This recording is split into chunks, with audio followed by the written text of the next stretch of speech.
Next ಪರಿಕರ ಏನಂದರೆ ನಾವು ಈ ಕೀಟ ಬಾಧೆಗೆ ಇನ್ನೊಂದು ಔಷಧಿ ನೀಮಾಸ್ತ್ರ ಅಂತ ಭಾಳ ಜನ ಕೇಳಿರ್ತೀವಿ. ನೀಮಾಸ್ತ್ರ ಅಂದರೆ ಬೇವಿನ ಸೊಪ್ಪಿಂದ ಮಾಡೋ ಒಂದು ಅಸ್ತ್ರ. ಇದಕ್ಕೆ ಬೇಕಾಗಿರೋದು 3 ಪದಾರ್ಥಗಳು. ಏನು, ಬೇವಿನ ಸೊಪ್ಪು ಒಂದು 10 kg ಅಷ್ಟು ಜಜ್ಜಿರೋ ಅಂಥದ್ದು, ಅದು ರಸ ಬಿಟ್ಕೋಬೇಕು. ಅದಾದಮೇಲೆ ಸಗಣಿ ಒಂದು 10 kg ಅಷ್ಟು ಸಗಣಿ, ಇದನ್ನು ನಾವು ನೀರಲ್ಲಿ ಕಲಿಸ್ಕೊಂಡಿದ್ದೀವಿ, ನೀರಲ್ಲಿ ಕಲಿಸಿದ್ದೀವಿ ಇದನ್ನು. ಆಮೇಲೆ ಇದು ಒಂದು 10 ಲೀಟ್ರ್ ಗಂಜಲ ಬೇಕು, ಆಯಿತಾ. ಆಮೇಲೆ ಈ ಥರ ಡ್ರಮ್ಮಲ್ಲಿ ನಾವು ನೀರು ತೊಗೊಂಡಿದ್ದೀವಿ, ಈ ನೀರು ತೊಗೊಂಡಿದ್ದೀವಿ. ಈ ಡ್ರಮ್ಮಿಗೆ ನಾವು ಇದನ್ನೆಲ್ಲ ಮಿಕ್ಸ್ ಮಾಡೋದೇ ಔಷಧಿ. ಫಸ್ಟು ಇದಾಕಿ, ಈ ಸಗಣಿ ಹಾಕಿ ಹಿಂದೆ.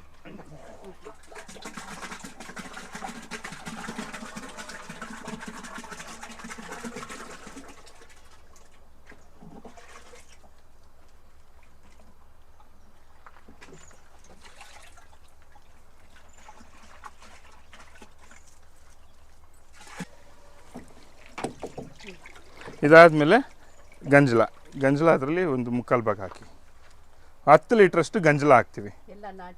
ನಾಟಿ ಹಸುವಿನ ಗಂಜಲ ಸಗಣಿ ಅಂದಾಗೆಲ್ಲ ನಾಟಿ ಹಸುವಿನ ಸಗಣಿನೇ ನಾಟಿ ಹಸುವಿನ ಗಂಜಲ. ಇನ್ನೊಂದು ಸ್ವಲ್ಪ ಹಾಕಿ, ಸಾಕು. ಸೊ ಇದಾದಮೇಲೆ ಬೇವಿನ ಸೊಪ್ಪು, ಸಗಣಿ ಗಂಜಲ ಆಯಿತು. ಈಗ ಬೇವಿನ ಸೊಪ್ಪು,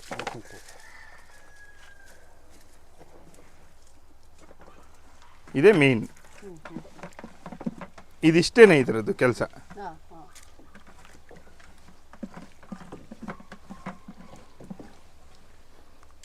ಇದನ್ನೇನೆಂದರೆ ಒಂದು 5 ದಿವಸ ಈ ಥರ ಮುಚ್ಚಿಟ್ಬಿಟ್ಟು 5 days ಇದನ್ನು ಕ್ಲೀನಾಗಿ ಇದು ತಿರುಗಿಸ್ಬೇಕು. ಆವಾಗ ಇದ್ರದ್ದು ಬೇವಿನ ಸೊಪ್ಪಿಂದು ರಸ ಎಲ್ಲ 2 ಸತಿ, ಬೆಳಗ್ಗೆ ಒಂದು ಸತಿ, ಸಾಯಂಕಾಲ ಒಂದು ಸತಿ.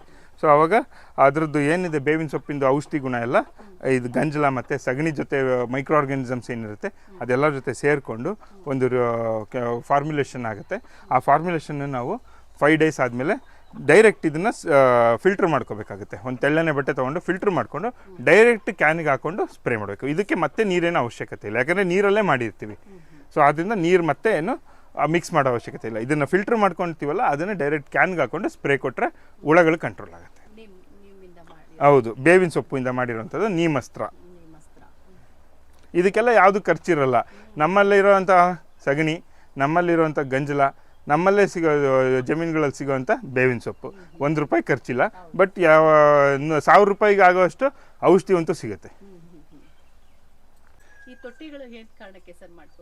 ಇದು ಎರೆಹುಳ ತೊಟ್ಟಿ. ಏನಂದರೆ ನಾವು ಎರೆ ಗೊಬ್ಬರನ ನಮ್ಮಲ್ಲೇ ನಾವು ತಯಾರಿಸ್ಕೋಬೋದು. ನಾವು ದುಡ್ಡು ಕೊಟ್ಟು ತರೋ ಅವಶ್ಯಕತೆ ಇರಲ್ಲ. ನಮಗೆ ಇಲ್ಲೆಲ್ಲ ಸಗಣಿ ಇದೆ, ಆಮೇಲೆ ಕೃಷಿ ತ್ಯಾಜ್ಯಗಳಿದೆ. ಇದನ್ನೆಲ್ಲ ನಾವು ಬಳಸ್ಕೊಂಡು ಎರೆಹುಳ ಗೊಬ್ಬರನ ನಮ್ಮಲ್ಲೇ ನಾವೇ ತಯಾರಿಸ್ಬೋದು.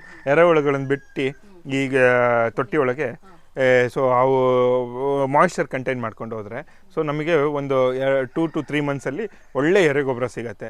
ಸೊ ಆ ಎರೆಗೊಬ್ಬರನ ಬಳಸ್ಕೊಂಡು ನಾವು ಜಮೀನಿಗೆ ಕೊಟ್ಟಾಗ ನಮ್ಮಲ್ಲಿ ಅದು ನೈಟ್ರೋಜನ್ ಚೆನ್ನಾಗಿರುತ್ತೆ. ಸೊ ಗಿಡಗಳು ಚೆನ್ನಾಗಾಗುತ್ತೆ. ತೆಂಗು ಇರ್ಬೋದು, ಅಡಿಕೆ ಇರ್ಬೋದು, ಭತ್ತ ಇರ್ಬೋದು, ರಾಗಿ ಇರ್ಬೋದು, ಹಣ್ಣಿನ ಗಿಡಗಳು ಇರ್ಬೋದು, ಯಾವುದೇ ಥರದ ಕೃಷಿಗೂ ಇದು ತುಂಬ ಸೂಕ್ತ.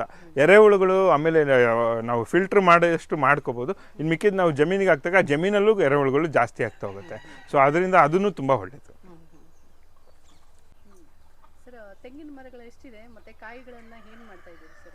ಈ ತೆಂಗಿನ ಮರಗಳು ನಮ್ಮಲ್ಲಿ ಒಂದು 250 ತೆಂಗಿನ ಮರ ಇದೆ.